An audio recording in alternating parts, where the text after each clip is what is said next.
Assalamualaikum warahmatullahi wabarakatuh. Halo teman-teman semuanya. Pada kesempatan kali ini, saya akan mengulas sebuah novel yang berjudul Lakon yang ditulis kemudian karya Bapak Bode Riswandi. Novel ini menghadirkan kisah tentang seorang perempuan, kehidupan sosial, dan realitas kemanusiaan yang dekat dengan kehidupan masyarakat. Nah, sebelum itu, perkenalkan nama saya Rahma Sarita dengan NPM 25221111170. Saya berasal dari jurusan Pendidikan Bahasa Indonesia kelas C. Pada video kali ini, saya akan menyampaikan ulasan dari novel Lakon yang ditulis kemudian karya Bapak Bode Riswandi, mulai dari identitas novel, sinopsis, apresiasi karya, hingga kelayakannya sebagai bahan ajar sastra menurut teori Berahmanto dan Sayuti.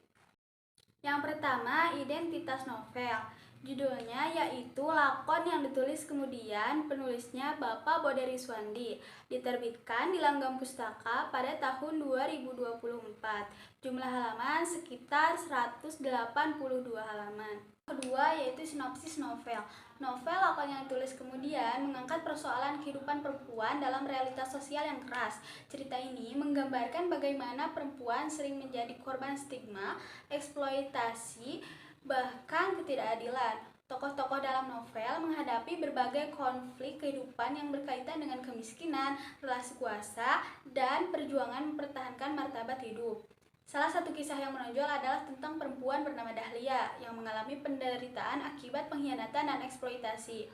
Melalui kisah tersebut, penulis ingin menunjukkan bahwa perempuan bukan sekedar objek dalam masyarakat, melainkan pusat peradaban dan sumber kehidupan. Novel ini tidak hanya menghadirkan cerita yang emosional, tetapi juga kritik sosial terhadap kondisi masyarakat modern. Yang ketiga yaitu apresiasi tidak langsung dari salah satu pengamat sastra, yaitu Bunda Nita Nurhayati SPDM Hum selaku dosen Pendidikan Bahasa Indonesia Fakultas Keguruan dan Ilmu Pendidikan Universitas Siliwangi. Dalam apresiasi tersebut dikutip dari Rada Tasikmalaya, ada sebuah narasi yaitu satu hal yang tidak boleh luput dalam perbincangan lelaki masa lalu dan masa kini perempuan. Dalam narasi tersebut digambarkan bahwa definisi perempuan ditafsirkan dari sudut pandang laki-laki. Namun di sisi lain narator berusaha untuk memosisikan diri dan mencari jalan tengah dari ketimpangan yang terjadi pada perempuan. Yang keempat yaitu pertimbangan kelayakan novel sebagai bahan ajar sastra.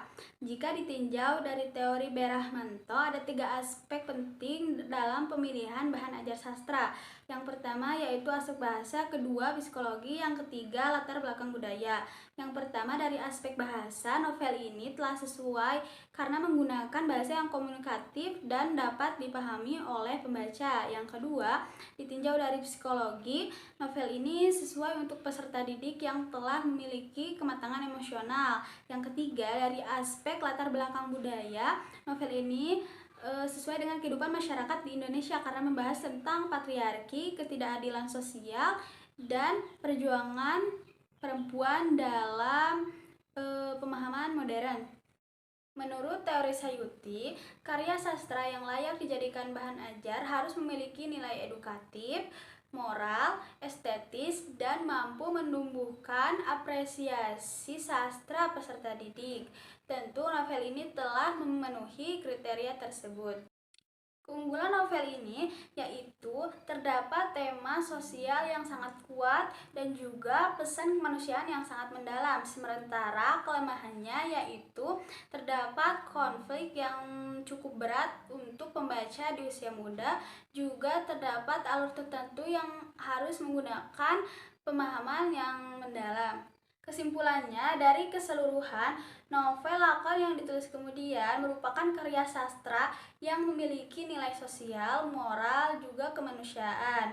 Dilihat dari berbagai nilai edukatif yang dimilikinya, novel Lakon yang ditulis kemudian kemudian layak dijadikan sebagai bahan ajar sastra pada tingkat sekolah menengah atas, kelas 11 ataupun kelas 12, juga untuk perguruan tinggi. Sekian ulasan video yang dapat saya sampaikan. Mohon maaf bila banyak kesalahan. Wassalamualaikum warahmatullahi wabarakatuh.